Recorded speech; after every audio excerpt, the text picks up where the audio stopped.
నా పుట్టుక కారాగారంలో జరిగింది. నేను ఈ భూమి మీద అడుగు పెట్టకముందే నన్ను చంపాలని చూశారు.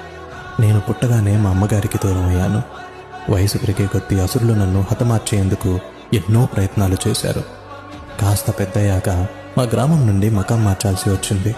ప్రజలు నన్ను పిరికివాడిగా పరిగణించారు. నేను ప్రాణంగా ప్రేమించిన అమ్మాయి నాకు దూరం అయింది. ధర్మం కోసం యుద్ధం చేసి ధర్మాన్ని గెలిపించాను. కానీ ఎంతోమంది మరణానికి కారణం నేనని నిందించబడి శపించబడ్డాను. శాపం కారణంగా నా వంశం మొత్తాన్ని కోల్పోయాను. కిందటి జన్మ కర్మ ఫలితంగా కేవలం బొటనవేలుకు బాణం తగిలి నేను మరణించాను. ఇంత జరిగినా నేనెప్పుడు ఫిర్యాదు చేయలేదు. ఎప్పుడు ఎవరి చెడు కోరుకోలేదు. మరి నువ్వెందుకు నీకొచ్చిన ప్రతి చిన్న కష్టాన్ని భారంగా తీసుకుంటున్నావు? నీకు నీ మీద నమ్మకం లేదా? లేదా నాపైన నమ్మకం లేదా? నువ్వున్న పరిస్థితులు నువ్వేంటి అన్నది చెప్పదు. నువ్వు నడుస్తున్న మార్గం వల్ల నీ వీధి నిర్వచించబడ